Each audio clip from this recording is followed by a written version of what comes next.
So ladies, gentlemen, fellow Lanterns out there, welcome back to another video, and today we're going to go over what we know about Lanterns so far, as well as some plot theories that combine this kind of deep dive of what's been said so far about the show, taking into account where characters like Hal Jordan are already at in the DCU, and arguably, most intriguingly, the cast and some of their fascinating descriptions that are attached to the series, and just how some of their roles could factor into the show, and whatever this ancient horror, ancient terrifying mystery is going to turn out to be. So ladies and gentlemen, if you are brand new here and you're into news updates, DC content, and more, you are absolutely in the right place, so consider subscribing. Would greatly appreciate a like on this video to just help me out in the algorithm. But start off here with some of the basics. As we know, the show itself will be on HBO and consist of 8 episodes. We've got Chris Mundy serving as a showrunner. To those of you who like Ozark, you might like the sound of that.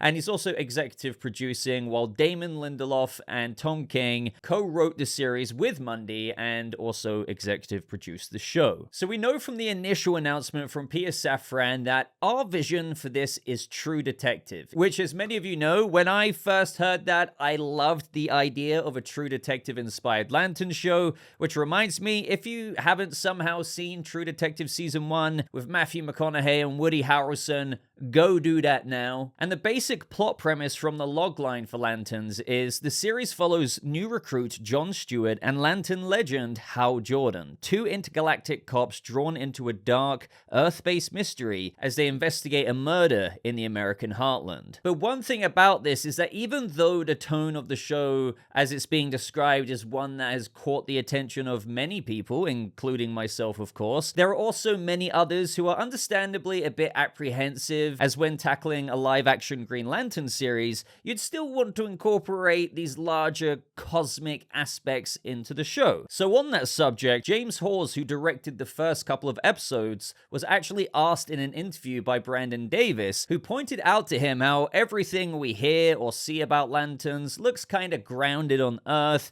and those characters are obviously very cosmic characters. So what is the balancing surrounding that? And James Hawes said, I think I'm going to talk very obliquely about that because there are excitements to come. It won't disappoint the classic fans. I think it will invite in a whole new audience as well, because you get to meet the characters in quite a rooted way before it takes you intergalactic. So for those big Green Lantern fans out there, I'd like to think of that brief quote as fairly reassuring, in the sense that all while this show is going to be delved into in a fairly rooted way initially, and perhaps throughout the episodes with this True Detective inspired mystery and story, but it's good to hear that it will still take things intergalactic, apparently, and then thus the cosmic connective tissues should still be a reverberating aspect to the DNA of the Lantern series in more ways than one. I mean, for me, in addition to Green Lantern rings that we'll see featured in all kinds of ways, we literally have a couple of aliens already cast in the show, which brings me to said castings. So before we delve more into the story and what's being teased there, as we all know, our two main characters in Lanterns are Hal Jordan, played by Carl Chandler, and John Stewart, played by Aaron Pierre. So Carl Chandler's Hal Jordan in the present-day DCU is described as the Lantern legend, and John Stewart is the new recruit. We also know that Nathan Fillion will be reprising his role as Guy Gardner and popping up at some point in the show. More on him later on in this video. Then we have Ulrich Thompson playing Sinestro. The official description reading, ruthless yet undeniably charming, Sinestro is a former Green Lantern who turned rogue. Sinestro's manipulative nature drives his enduring obsession with his former mentee, Hal Jordan. Up next is Laura Linney, and although she's in an undisclosed role, it's highly likely and heavily rumored that she'll be playing Carol Ferris, also known as Star Sapphire, Hal Jordan's lifelong love, if you will. Now, speaking of undisclosed roles, we kind of have this one disclosed in a way, but think of it more as code. So we have Paul Ben Victor's character, who is reportedly playing Antan.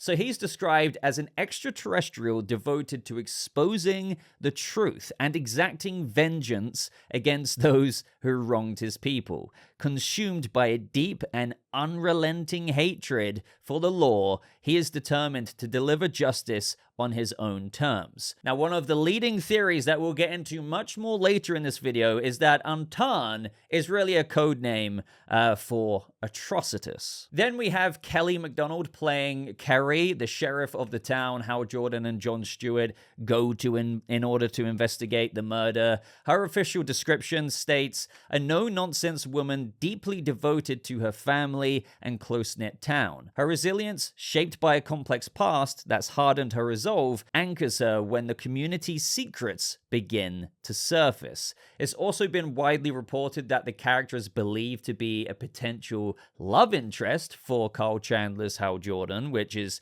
interesting. Then as for a couple of the main players in the town, we have Garrett Dillahunt playing William Mason. So his description describes him as a self-righteous, conspiracy-minded man who masks his ruthless ambition behind a charming and calculated facade.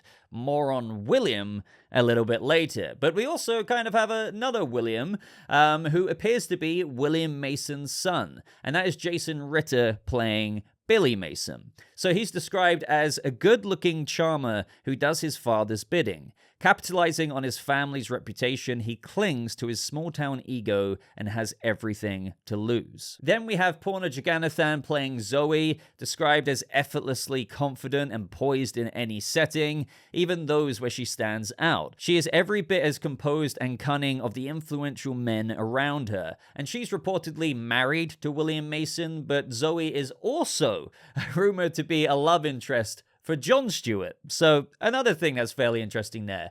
Then we also have Jon Stewart's parents, both present day and younger versions, which obviously means we'll be getting into some flashbacks during the events of the show. Nicole Ari Parker is playing Jon Stewart's mother in the present day, and Jasmine Cephas Jones is playing the younger version in the flashbacks. Sherman Augustus is playing Jon Stewart's father in the present day. J. Alphonse Nicholson is also playing the younger version of Jon Stewart's father. We also have reported by Nexus Point News some character descriptions of the casting of Hal Jordan's parents, Martin and Jessica Jordan, although we don't know of any actors right now. And then we kind of have randomly Chris Coy playing Waylon Sanders, described as an intelligent survivor or a nervous truck driver. Age and real name unknown, he's unbound by the laws of nature. And he definitely raises an eyebrow. And for the most part there, it's important to remember that a lot of those casting descriptions could somewhat tease the character that they are, but also evidently some have code names. But, you know, I'll talk more about the role some of these characters could play in a bit. But as we were touching on earlier, before even getting into the casting, I think we could agree that after reading out a couple of those castings,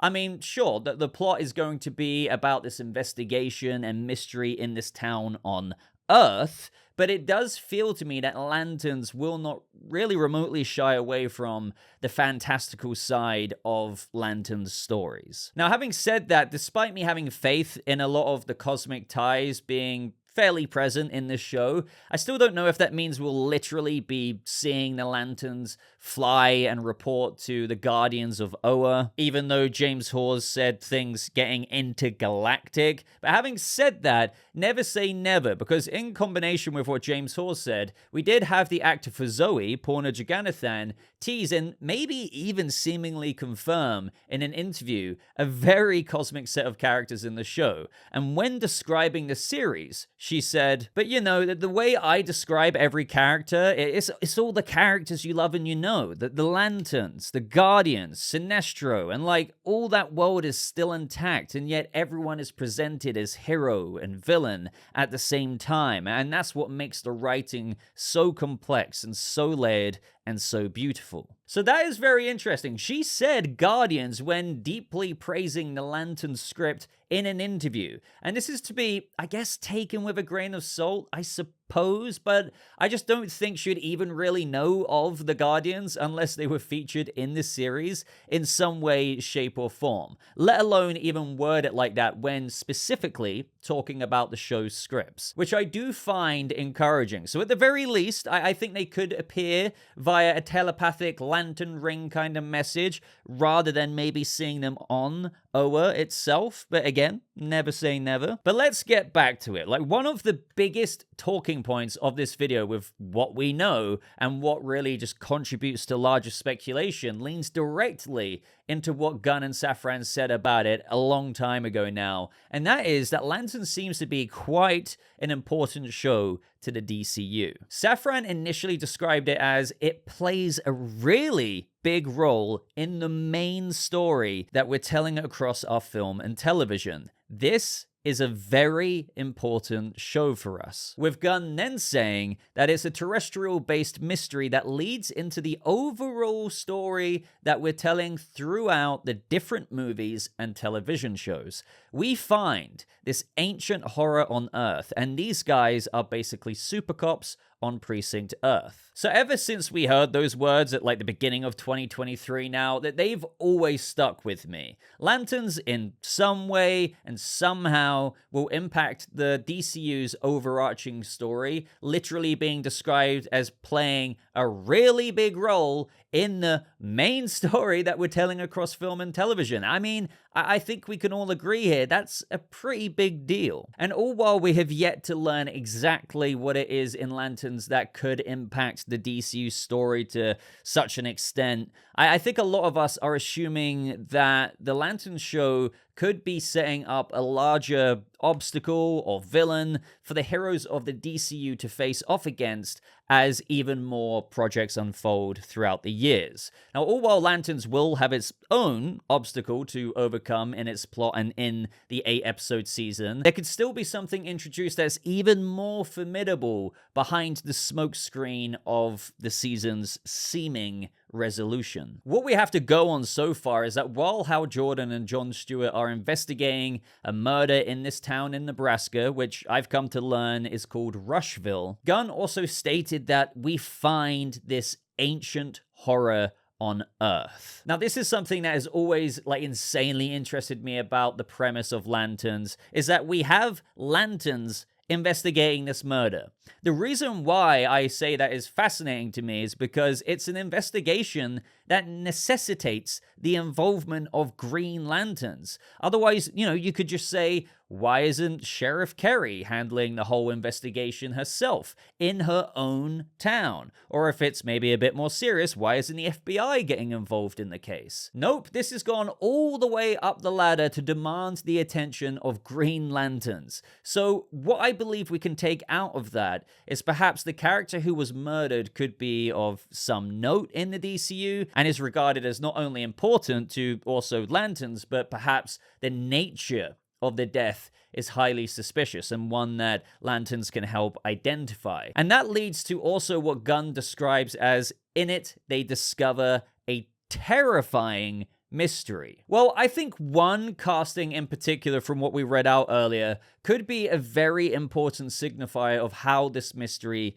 could start and what it is about the murder that even gets the attention of the Green Lanterns. But more on that part a bit later. First, the casting. This is where we can talk about Paul Ben Victor's character, as I think he could have an important role, to say the least, to play in the story. So Paul Ben Victor's character, once again, is described as an extraterrestrial devoted to exposing the truth and exacting vengeance against those who wronged his people. And all while this cannot be guaranteed as of when recording this video, as I mentioned earlier, this literally sounds like Atrocitus. The description goes on to say, consumed by a deep and unrelenting hatred for the law, he is determined to deliver justice on his own terms. So carry that with you as we get into this next bit. So to recap here, or for those of you who don't know already, before the Guardians of Oa created the Green Lantern Corps, their first attempt to protect the universe was through creating a police force known as the Manhunters. These kind of artificial robot enforcers, and they served the Guardians for like freaking eons. But eventually, long story short and simplified here, their coding got pretty twisted to the point of viewing the solution to maintaining order was to remove and eliminate all organic life. So let's just say that this led the Manhunters to descend upon the worlds, the literal many worlds of Sector 666, and they slaughtered every single being that they came across. Now, out of this, there were only 5 beings that survived the entire massacre, and they formed the group known as the 5 Inversions. And they were led by one of the 5 survivors, none other than Atrocitus, vowing to, kind of avenge their sector.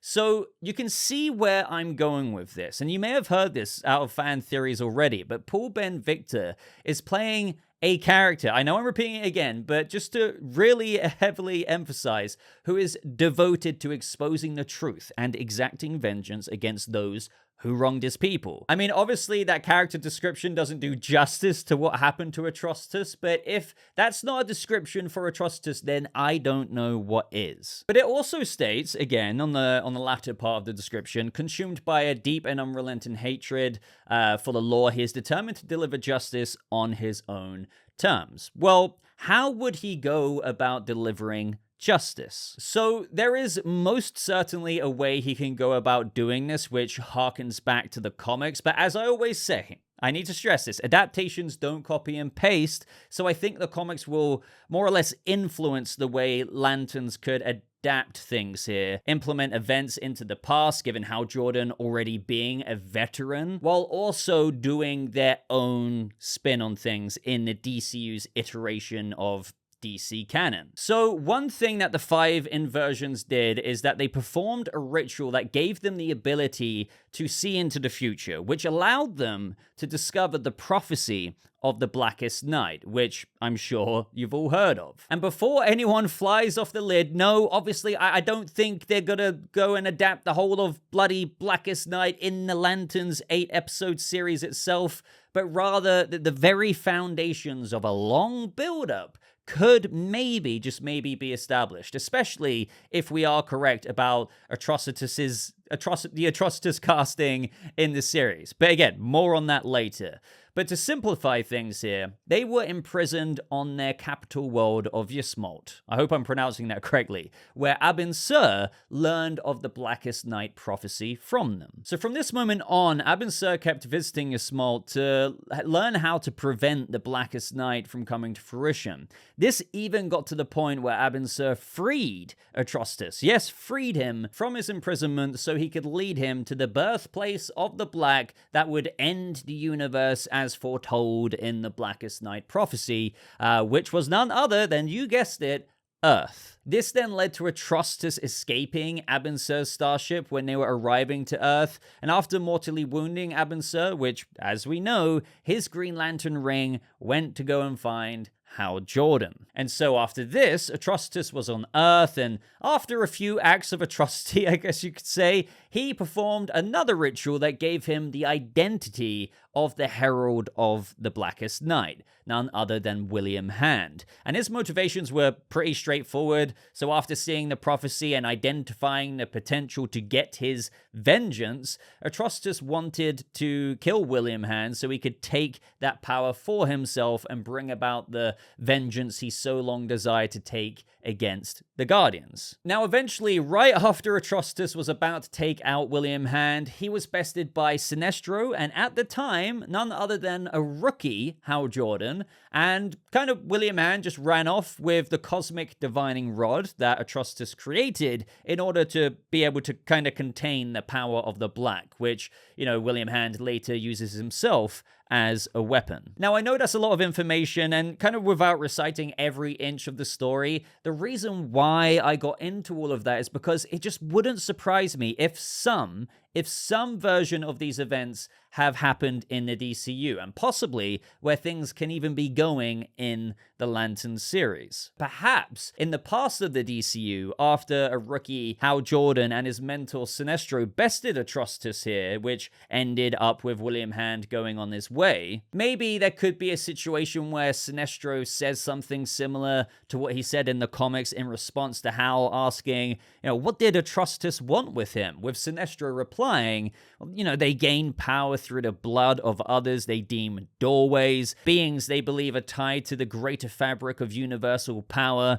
Utter nonsense. Now, I don't want to be too specific here with going down the rabbit hole of predicting lines that they're also got to say in the show that these characters have said in the comics, because that is pretty futile, but the sense of it is what I think could be the case, because something like that could have happened where they maybe perhaps wrote it off, never truly learned too much about the threat of the Blackest Night prophecy, and perhaps Atrocitus returned back to his imprisonment on Ysmald, which eventually, as we know, led to the downfall of Sinestro, to likely be where he's at in present day, kind of imprisoned himself. But in the years after that, perhaps William Hand, as also in the comics, had death whispering in his ear, and this is what leads to the murder in the American heartland in this town. But at the same time, as I also keep stressing, things could be switched up a bit here as well with the whole adaptation of things. So what if the murder in this town was actually done by Atrocitus himself? And the reason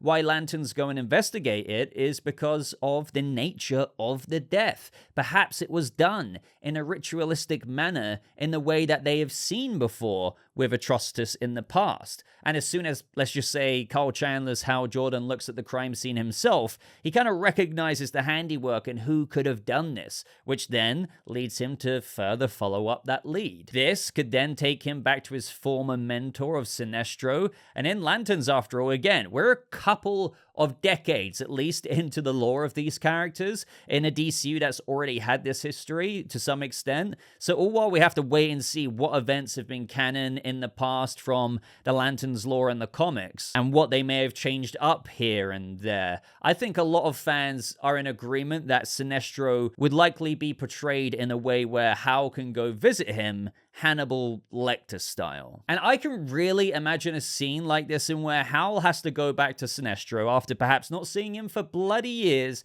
to talk to him about this case because of the familiarities. And they both come to this terrifying conclusion that Atrocitus might be behind it all. But also, the larger question will remain of, but what is he up to? This could even lead to Hal Jordan recovering this message from Abin Sur in the comics, where he details how he tried to prevent or learn more about the Blackest Night prophecy, how he came to learn of it, which involved Abin Sur learning about the massacre of Sector 666 that the Manhunters did, how this gave birth to the 5 inversions and Atrocitus just seeking the power on Earth that has the potential to destroy the universe. Like, maybe this very moment is given to Hal Jordan and John Stewart in the series instead of Sinestro and Hal Jordan, and that leads them to go back to Sinestro. For example, perhaps Sinestro has seen the message before, but he didn't buy into it, but reveals it to Hal nonetheless all these years later in the events of the DCU, because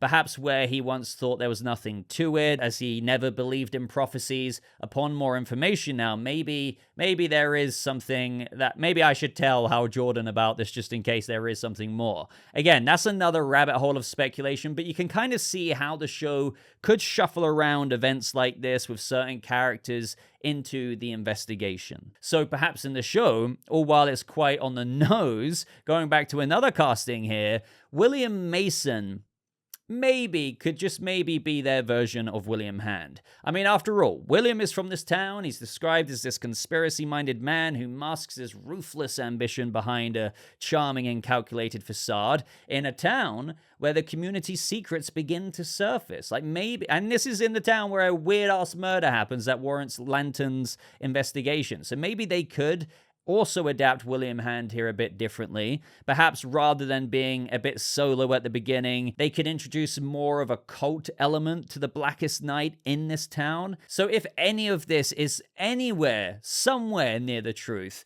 I would fully expect William Hand to be done in kind of a completely new way compared to the execution of the comics. So could this be the investigation that unfolds during the events of the DCU's Lanterns series?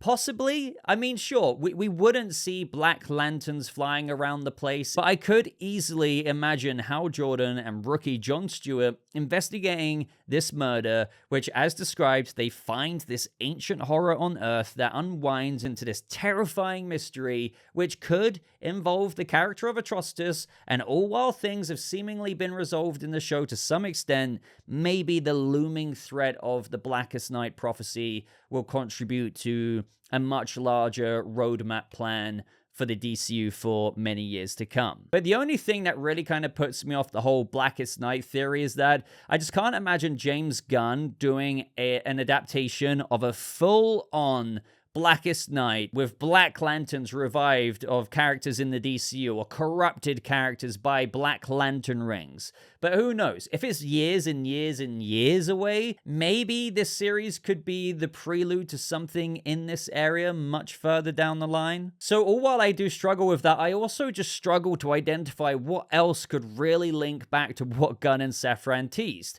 with this ancient horror on Earth. I mean, obviously in DC Comics, there are a lot of things that could be pulled from. I mean, sure, you could say other things like, oh, but what if there was some surviving manhunters, as a few did hide away and slowly, attempted to slowly rebuild their forces and strike again? And that would be a really cool threat, but, when you think more about that, I don't really see how that would relate to the cast of this show, this investigation into this town where there's this mysterious murder that demands the attention of lanterns. Why the heck would a random manhunter do that? Just one murder in this town that trickles into something much bigger. Another idea, I suppose, of an ancient horror could relate to the villain known as Eclipso, as we also have had him face Green Lanterns before. As many of you know, Eclipso is an insanely powerful character, and again, they could adapt him a bit differently here, but you could also argue that the black diamond of Eclipso could be unearthed in this town, and it could lead to all sorts of chaos that gets the Lanterns' attention. So overall, with all of that, I would really just love your input for you to try and help me make sense of some of this. I know we're working on not a ton of information, but what we do have really does kind of send you down a certain pathway. So to end off this video, there's also a couple of other characters that I've got some ideas about with what could be going on here. So I have been wondering about Guy Gardner's role in the show. I mean, in John Stewart's first appearance in the comics, the story is introduced with Guy Gardner, the alternate choice to be Earth's Green Lantern at the time, was injured. And so we have one of the Guardians of Oa basically telepathically contacting Hal Jordan to inform him that they want to designate another substitute for Hal. And so Hal kind of reluctantly makes his way to John Stewart to recruit him. Obviously, this is a very old comic, a very simple one with the story, but I think I had this suggested to me on a live stream, and at first I was like, nah, surely not.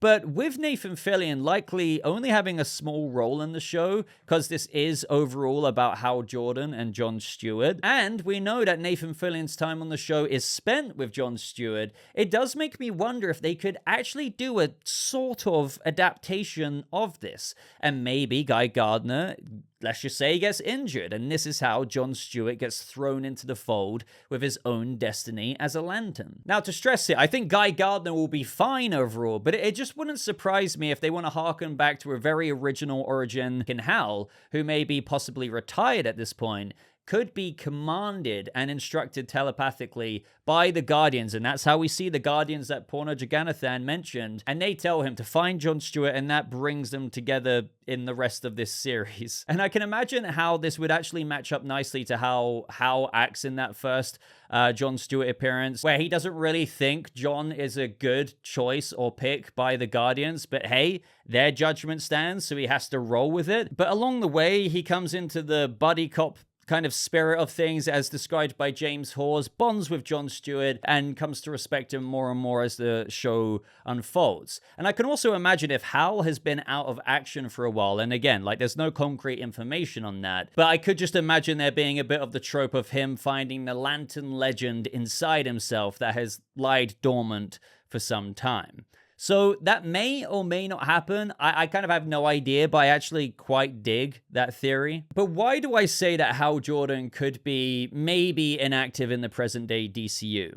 Well, I think we can all agree that Hal here looks just a bit run down. And when we combine this with the casting of Laura Linney as reported and rumored to be Carol Ferris's Star Sapphire, I've always had the theory that something could have happened in the past that severely impacted him. So yeah, that would be, what if something happened to Carol Ferris? Something that haunts Hal Jordan. I know whenever I've suggested this in the past, many people are kind of like, well, for all we know, why couldn't Carol have just gone off as Star Sapphire and just left Hal Jordan? And, I don't know, she's been fairly morally ambiguous in both hero and a bit of villain at times, so why do I have to speculate that she died? Well, I don't know, I guess she could have gone off and just left him or something like that, but with the whole adaptations, not copy and pasting here, I can imagine that they might give the backstory to Hal that at some point in his past, and what is likely to be at least a couple of decades of being a Green Lantern, that at some point he may have lost Carol, and this could just be a huge part of his backstory on the show that got him to where he's at when we pick up with episode 1. I know from behind the scenes, by the way, that Hal isn't living in the best conditions, and it, to kind of match his look here, he appears to be living in some kind of abandoned looking house or bungalow, and it really does look completely crappy, and we're talking like hermit style here. Now, at the same time, take that with a grain of salt, because it could just be where they're temporarily staying because they're being pursued. I don't know, but I am being told it's Hal's kind of bungalow. So all I'm saying is, all I'm trying to get across is that I can't imagine how Jordan ended up like this in the present day DCU without something huge happening in the past that impacted him to the point of, well, looking like a more grizzled version of the character, potentially living like a bit of a hermit. But nonetheless, the plot and events of the show, force him back into action. And I think if any of that is remotely true, one of the reasons as to why Laura Linney was cast as Carol Ferris in the show would be to do with flashbacks. And we know already that there's going to be a whole set of flashbacks, such as exploring Hal Jordan's childhood, as well as Jon Stewart's. But something about all of this is telling me that he could have lost her, especially in a DCU that already has a rich history, and given just how late in the game we're visiting this version of Hal Jordan, already having lived a majority of his life as a Lantern, I just don't think it's outside the realms of possibility. But hey, once again, just complete and utter speculation there. But I think for now, I say for now, but this has been a long-ass video. That is everything I wanted to kind of blurt out about Lanterns with what we know, what we know about the characters, how we could kind of factor that in with possible,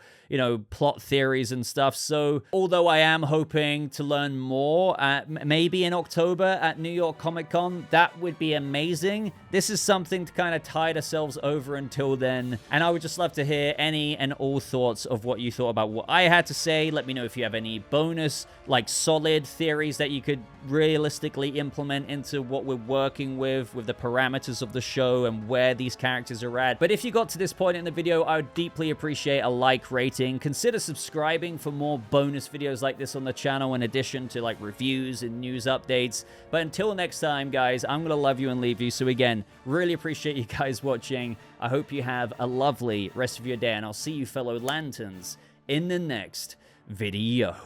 Goodbye.